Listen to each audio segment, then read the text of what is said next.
En la clase de hoy vamos a ver el enlace químico en sólidos, específicamente enlace metálico y las aleaciones. El enlace metálico es muy importante de estudiar porque noten que una gran cantidad de elementos son metálicos. Podríamos decir que más del 70% de los elementos de la tabla periódica son metales. Y generalmente estos presentan estructuras hexagonal, cúbica centrada en las caras y cúbica centrada en el cuerpo. Aquí se muestran cada uno de los metales y el tipo de estructura que presentan. Hay que recordar que los metales no se encuentran como átomos aislados. Estos forman redes con estructuras específicas. En los metales, el polimorfismo es muy común y se define como el cambio de fase en el estado sólido.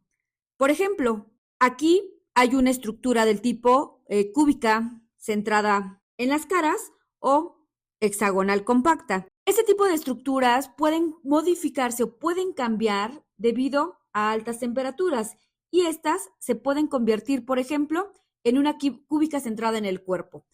Hay que recordar que a esto se le conoce como fases, por eso el polimorfismo se dice cambio de fase, pasa de una estructura tipo cúbica centrada en las caras a una estructura cúbica centrada en el cuerpo. Los polimorfos en los metales, por lo general, se van a etiquetar con las letras alfa, beta y gamma. Aquí hay un ejemplo del mercurio, el mercurio alfa y uno de sus polimorfos como el mercurio beta. Vean cómo cambia su fase, lo cual va a depender de las temperaturas. Y si una sustancia existe en más de una forma cristalina, entonces decimos que es polimórfica. Debido a que los metales pueden cambiar de estructura cristalina o de fase con respecto a la temperatura o la presión, existen diversos diagramas de fase, presión, temperatura. Aquí, por ejemplo, les mostramos uno para el hierro, que a ciertas presiones y temperaturas se va a tener un polimorfo. En este caso va a ser el polimorfo alfa, que corresponde para un polimorfo tipo cúbico centrado en el cuerpo. Al incrementar la presión, este polimorfo se puede convertir en un hexagonal, el cual se etiqueta con la letra beta, y a altas temperaturas y altas presiones, el hierro se puede encontrar como una fase cúbica centrada en las caras. Por ejemplo, se sabe que la Tierra tiene un núcleo interno de unos 1.200 kilómetros aproximadamente de diámetro que consiste en hierro sólido. Y este es el responsable de generar el poderoso campo magnético del planeta. Se ha calculado que la presión del centro de la Tierra es alrededor de 370 gigapascales, es decir, unos 3.7 millones de atmósferas, y que las temperaturas en el centro de la Tierra están entre los 5.000 y los 6.500 grados centígrados. Con esto, si nosotros nos vamos al diagrama temperatura-presión para el hierro, podríamos predecir cuál es la estructura cristalina del hierro que se encuentra en el centro de la Tierra. Ya revisamos que el polimorfismo es el cambio de fase en el estado sólido. Ahora revisemos el politipismo. El politipismo es un caso especial del polimorfismo y se produce con alguna modificación estructural en las capas que conforman el cristal. Y cada politipo está constituido por una secuencia distinta en el apilamiento de las capas. Sin embargo, la estructura y la composición son casi idénticas. Veamos el siguiente ejemplo. Tenemos una estructura de carbono en donde tenemos una primera capa, la cual se etiqueta con A, una segunda capa etiquetada con B y una tercera capa etiquetada con C, que aquí se repite después de C, A, B y C. Un politipismo de esta estructura es esta, en donde está la secuencia A, B, C, que es igual a la de acá. Sin embargo, aquí se modifica esta capa y en lugar de haber una capa A, ahora hay una capa B, después A y B. La estructura cristalina sigue conteniendo la misma fase. Sin embargo, el apilamiento de sus diversas capas es distinto. Lo mismo sucede con este otro ejemplo, en donde tenemos la secuencia A, B, C, y después aparece A, y en donde tendría que aparecer B, aparece una C. Noten que estas estructuras entonces van a ser exactamente igual y lo único que va a cambiar es el acomodamiento de las capas. El politipismo en metales es altamente común y entonces en una estructura de empaquetamiento compacto no necesariamente esta va a tener un politipo común.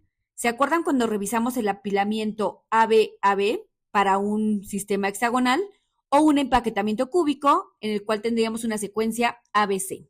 En los metales generalmente se puede producir una gama infinita de politipos de empaquetamiento compacto, ya que las capas pueden apilarse en una repetición más compleja de capas AB y C. Aquí hay un empaquetamiento o una secuencia de capas A, B, A o la secuencia C, B, A. Los politipos comunes sí son A, B, AB o ABC, ABC. Algo que sí es importante recalcar es que los apilamientos AA o BB o CC no pueden ocurrir, ya que las esferas de una capa deben ocupar los huecos de la capa adyacente. Para calcular los radios metálicos en diferentes estados de oxidación, podemos utilizar el radio metálico de Goldschmidt, el cual da los números de coordinación y radios relativos, en donde asigna un número de 1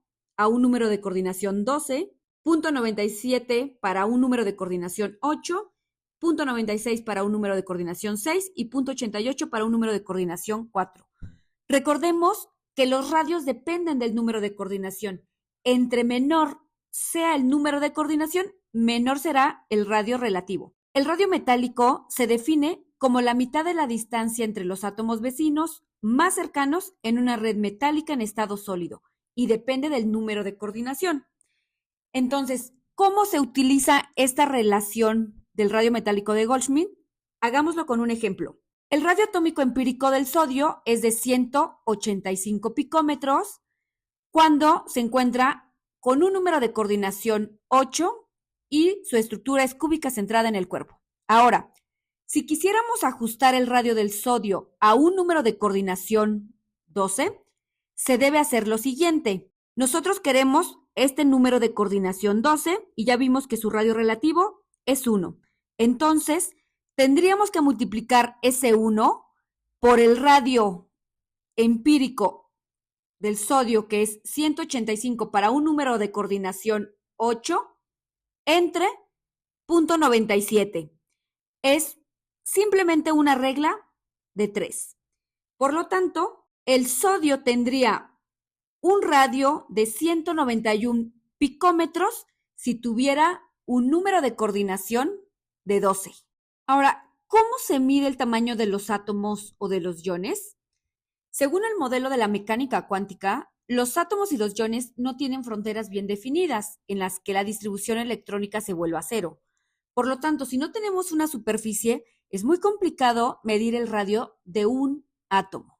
Se dice que los bordes de los átomos y los iones son borrosos. Si nosotros tuviéramos una molécula con un enlace covalente, por ejemplo, el cloro molecular, el radio atómico se va a medir tomando en cuenta la distancia de sus núcleos. Y esta distancia entre dos nos va a dar un valor de radio atómico. Entonces, el radio atómico de enlace es la distancia que separa a los núcleos de los átomos cuando están químicamente unidos. Y de forma general, el radio atómico de enlace, es decir, la mitad de esta distancia, siempre es más corto que el radio de no enlace.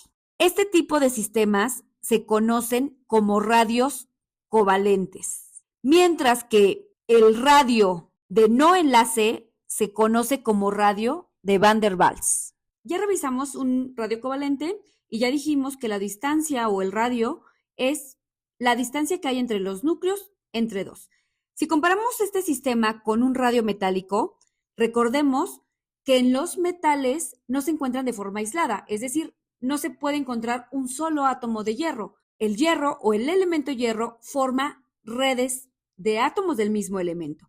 Y entonces, El radio metálico se va a calcular entre la distancia determinada experimentalmente entre los centros de los átomos más cercanos en un sólido. La distancia entre sus núcleos entre dos nos va a dar el radio metálico. Por otro lado, tenemos los compuestos iónicos, en donde nuevamente los radios tanto del catión como del anión se pueden determinar dependiendo de las distancias de estas dos especies. Y nos vamos a referir a los radios metálicos y covalentes conjuntamente como radios atómicos. Los metales pueden ser puros o pueden formar disoluciones. Y estas disoluciones generalmente se les conocen como aleaciones metálicas. Una aleación es una mezcla de elementos metálicos formada por mezclar los componentes fundidos de diversos metales y después enfriar para producir un sólido metálico. Algunos ejemplos de aleaciones son el latón, que contiene 38 átomos de zinc en cobre. El disolvente, recordemos que es el que se encuentra en mayor proporción, y en este caso sería el cobre, y el soluto, el zinc. También podremos hablar del acero inoxidable. El acero inoxidable está compuesto por hierro y átomos de cobre, en donde el átomo que se encuentra en exceso es el hierro y el cromo, en este caso sería el soluto. Otro ejemplo es el bronce. De forma general, los metales son buenos conductores eléctricos. Se dice que las órbitas multicéntricas deben extenderse por todo el cristal metálico, las cuales deben permitir la movilidad de los electrones. Se han descrito diversas teorías de enlace, pero la teoría de bandas es la más general y con esta podemos explicar la conductividad y la resistividad eléctrica en los metales. Aquí se pone una estructura general de un metal en la cual hay diversos núcleos. Los núcleos son los núcleos atómicos del metal y alrededor se encuentran los electrones, los cuales fluyen alrededor de la estructura metálica. La conductividad y la resistividad eléctrica se puede estudiar de la siguiente manera. Un conductor eléctrico debe ofrecer una baja resistencia al flujo de una corriente eléctrica. Recordemos que una corriente eléctrica es el movimiento de cargas, tanto positivas como negativas. La resistividad eléctrica de una sustancia mide su resistencia a una corriente eléctrica a través de la ley de Ohm. La ley de Ohm nos dice que el voltaje es igual a la corriente eléctrica por la resistencia. Los metales presentan el siguiente comportamiento con respecto a la temperatura. Aquí hay una gráfica de resistencia eléctrica versus temperatura para diversos metales puros. Y se ha observado que conforme se aumenta la temperatura, la resistencia eléctrica de los metales se incrementa. Esto significa que los metales son peores conductores eléctricos a altas temperaturas y mejores conductores a temperaturas bajas. La conductividad y la resistividad eléctrica está en función del tamaño, la forma y las propiedades del material de acuerdo a la siguiente ecuación, en donde R es la resistividad, la cual es igual al coeficiente de proporcionalidad o resistividad eléctrica del material. Esto por la longitud del cable conductor entre el área de sección transversal del cable. De forma general, como ya vimos en la gráfica anterior, la conductividad eléctrica de un metal disminuye con la temperatura. Para explicar la conductividad de los metales se utiliza la teoría de bandas. El concepto fundamental de esta teoría es considerar a las energías de los orbitales moleculares en un conjunto de átomos metálicos. Un diagrama de orbitales moleculares que describe la unión en un sólido metálico se caracteriza por tener grupos de orbitales moleculares, los cuales están muy cerca en energía. Recuerden que la interacción de dos orbitales S en el litio 2 lleva a la formación de dos orbitales moleculares. Con 3 átomos de litio se forman 3 orbitales moleculares y así sucesivamente. Para el litio N hay N orbitales moleculares, pero debido a que los orbitales atómicos 2s son todos de la misma energía, las energías de los orbitales moleculares están muy cerca y por lo tanto constituyen una banda de orbitales. Ahora, si aplicamos el principio de Aufbau y consideramos la ocupación de los orbitales moleculares en esta figura, cada átomo de litio contribuye con un electrón. Recordemos que la configuración electrónica de litio es 1s2, 2s1.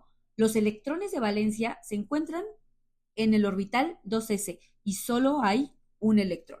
Entonces, en el litio 2, esto lleva a que el orbital de más baja energía esté completamente lleno y este se encuentre vacío. Mientras que en el litio 3, el orbital de más baja energía está totalmente ocupado y este otro solo contiene un electrón.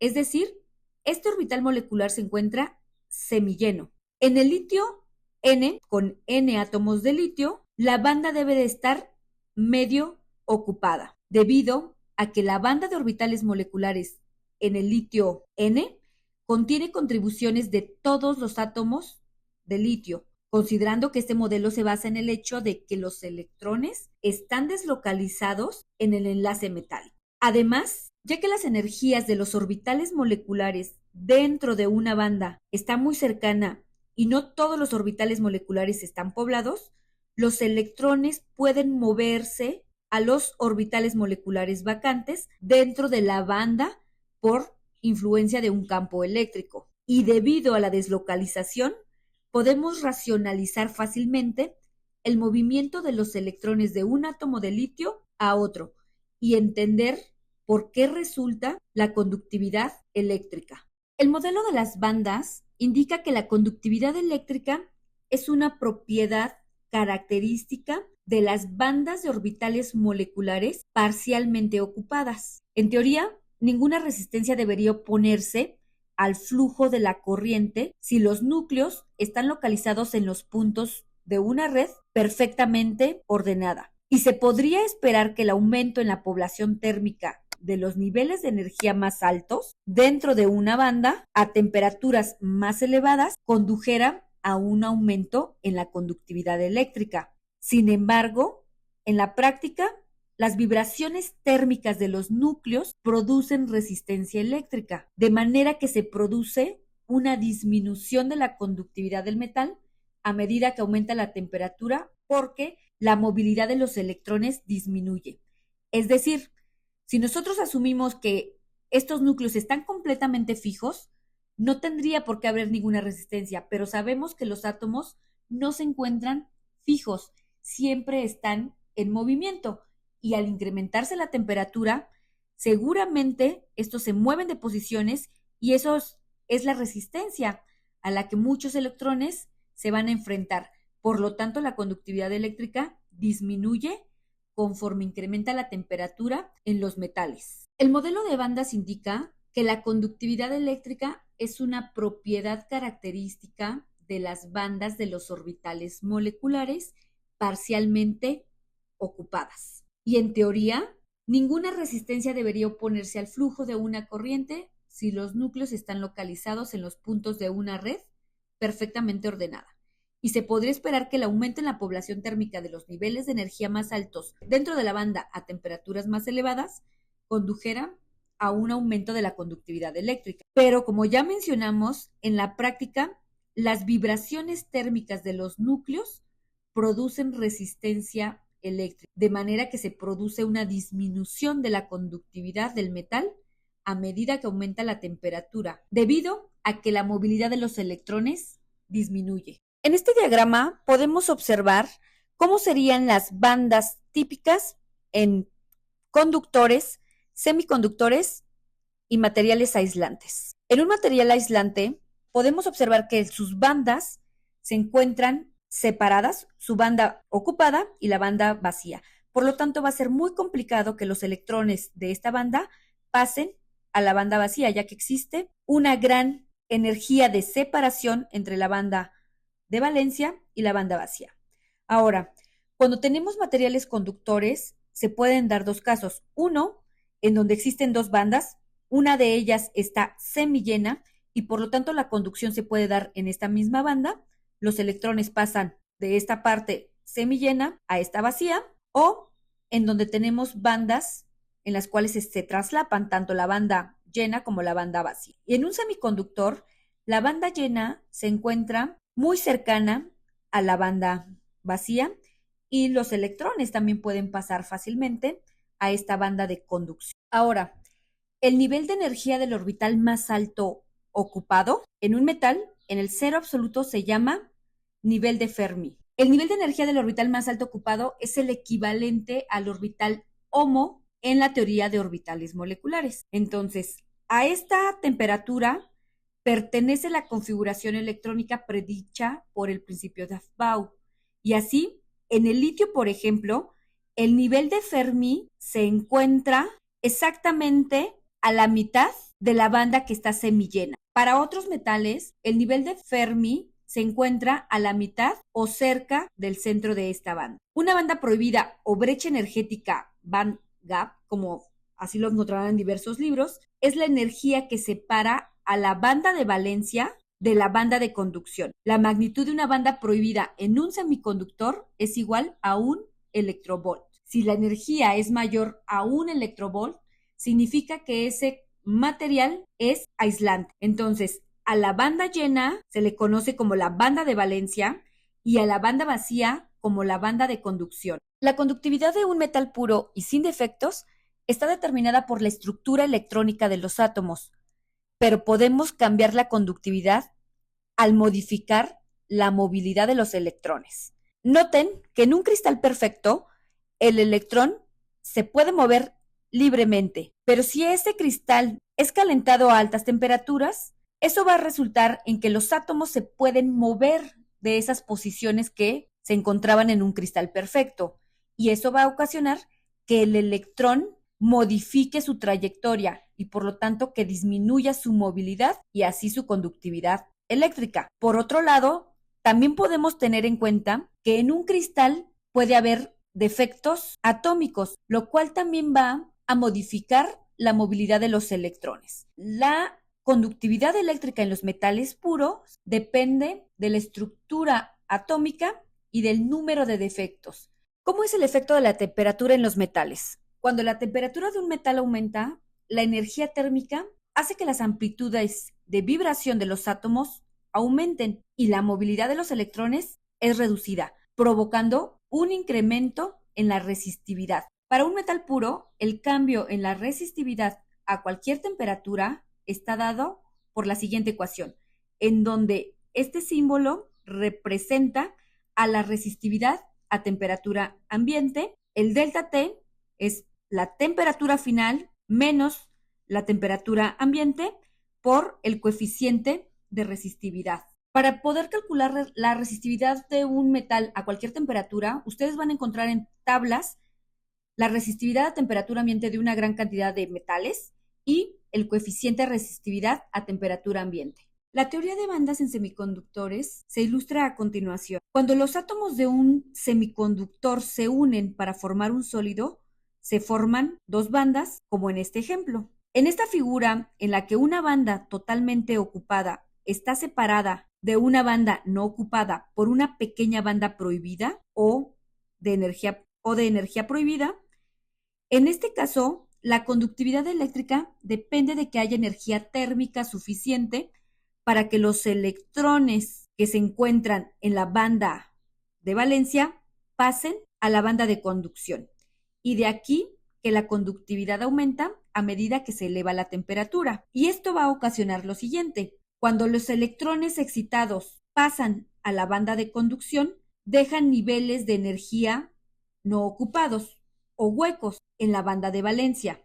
Así, la conductividad eléctrica de un metal disminuye con la temperatura y de un semiconductor aumenta con la temperatura. De acuerdo a la teoría de bandas en semiconductores, un portador de carga en un semiconductor es un hueco positivo o un electrón capaz de conducir electricidad.